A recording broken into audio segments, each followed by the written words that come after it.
Watch this happen. 7 seconds. T-minus 5 seconds to launch. There we go. Launch. Wow. Oh, that's great. You get ready for the noise. Wow, I wish I was in Florida. Here we go. Wow, that's great.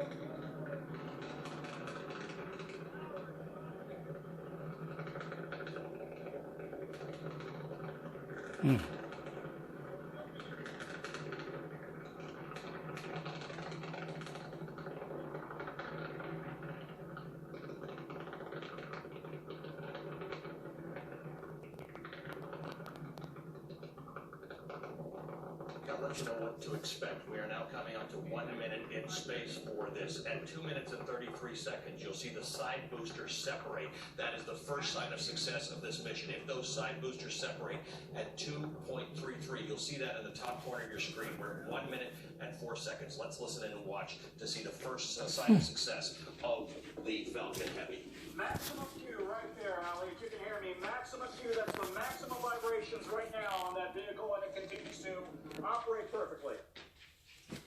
This is a good sign so far. We need to cross the 2.5 minute mark to see if that first separation occurs, and then 30 seconds later, we'll see the core separate. So we are now 1.5 minutes into this flight, and it has gone off seamlessly. What do we got there on the right, Tom? We got something coming down to Earth. 233, as you mentioned, is the next. We got to watch for those side boosters to separate perfectly. And at 307, the core and the second stage separate. Steve Robinson, this looks like perfect. It's a perfect day for them. It looks fantastic from right now. You know, I've worked for NASA for 37 years, and I've never seen a large rocket launch for the first time. Very exciting. 30 seconds away for those side rockets. Engine performance is nominal.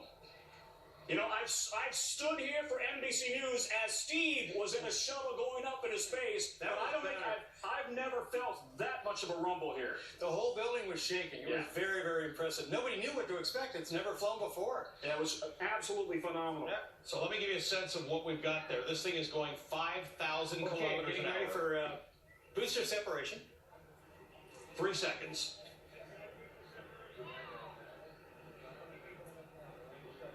There we go, booster separation. And there you have history in the making. The booster rockets are coming off. The two have separated successfully. We now have boosters will have separated by now. You are now looking for the core separation. That's the next thing to happen inside of 10 seconds. Keep an eye on this. This is now 75 kilometers in the air.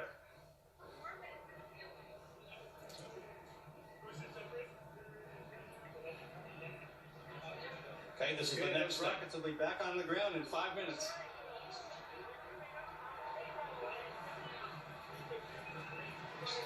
And that's it. You've got the core separation. Wow. There you go. Wow. Listen to the screaming in the background. Listen to the cheering. Wow.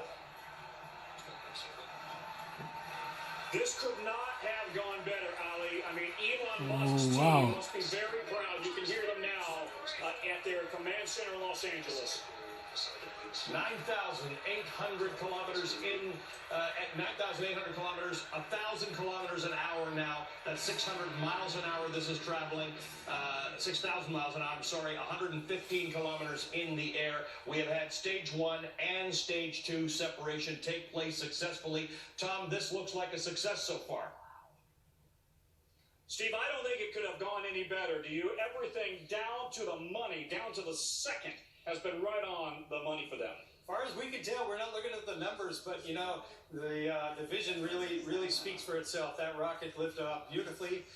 We're supposed to see the side boosters land in about another 4 minutes or so. 7:58 into the flight. We expect those boosters, the rockets now, to come back down to Earth, and we would expect to hear sonic booms any moment when they re-enter the atmosphere. Each booster will bring you 2 sonic booms as the shockwaves pass us. Yeah. Really tremendous. Are you likely to hear that where you are? Ali, that you can see. We Yeah, hope to we've hear got where real-time we are. shots. That's right. Moments ago, we actually saw the car. We have real-time shots coming in. Some of them are going in and out. I mean, I remind people, this is 12,000 kilometers an hour. That's the speed. I mean, what a picture. Obviously, the camera's on it, so you're seeing what seems to be a static picture at 12,000 kilometers an hour, 146 kilometers into the air, into space. So this is a remarkable shot. You were saying, Tom, this is the thrust of 18 Boeing 747. It's sort of, it combined. No, it is tremendous thrust, and let's have Steve put it into perspective. 5 million pounds of thrust. The truth is the shuttle had a bit more thrust, but it was carrying a bigger payload, right? Right, the shuttle had up to around 7.2 million pounds of thrust, but make no mistake, a 5.1 million pounds of thrust. Actually, by now in space, it was up to about 5.5 million pounds of thrust. That is a huge rocket by any standard. The fact that they've been able to pull this off, a private company run by a billionaire and very smart people, tells you what about the future of space travel in this country and around the world? It does. I teach at a university, and for many of the aerospace engineering students, this is their goal, to work for a company like SpaceX. All right, any second now, we should be hearing the sonic booms. We got a little less than 2 minutes before the boosters actually touch down here in Florida. So when do you think you're going to hear the booms then? On a floating platform. Right, the third one should be about 200 miles out to south of here. Steve, he's asking, well, how soon do you expect to hear the booms? What do you think? It should be just before landing, maybe just a few seconds before landing. And will you guys hear it where you are? Because it's so bright here, well, that's what we hope to hear, but because it's so bright here, we can't actually see the monitors, but we have people here. Whoa, we have got the boosters right now, right overhead. Wow. Allie, we got two of them right overhead. We've got one on camera right in the center of the They should land screen. about 15 seconds apart. Well, this is just an incredible engineering feat to be able to bring those rockets back down and hopefully land it right on target. Truly unbelievable. We've lost And the beauty of can't that, see it in the shot we reason saw. they want to do that is because they want to reuse these rockets so the next mission is cheaper, of course, right? If you can reuse your parts, that's an amazing accomplishment. Now, they've done this before, but never combined with three of them on a single Falcon Heavy. There we go. There we've got another picture of it now. 173 kilometers into the air, 19,000 kilometers per hour now. This thing is accelerating 19,000 kilometers per hour. We're just watching this.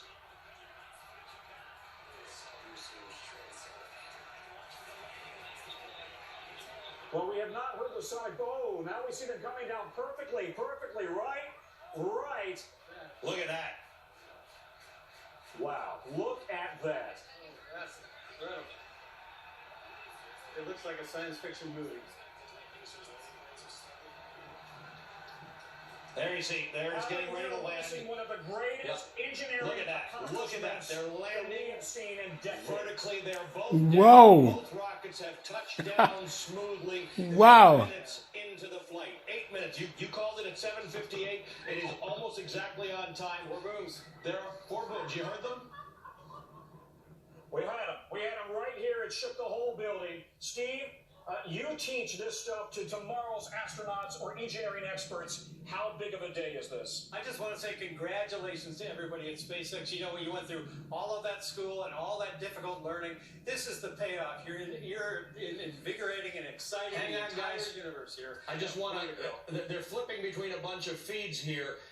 For people who didn't see this or didn't know what they were going to see, the rocket went into a vertical position and came down. It extended legs and it came down right on the launch pad that it was supposed to, on the landing pad that it was supposed to. I mean, if nothing else happened, that would have been amazing just to watch. No, absolutely. Steve can't hear you, Allie, but I think we concur. This is an amazing engineering feat. And when I say Steve teaches aeronautical engineering or aerospace engineering, he teaches PhD students, right? So this is, for these people, an amazing accomplishment. And is this their Apollo mission in many ways? Well, I think it opens the door to what can become the Apollo experience for this generation. These kind of things haven't happened before, but you know, what we're going to see next is humans leaving Earth, and it's going to take rockets leaving low Earth orbit. It's going to take rockets like this to accomplish that. That will be the Apollo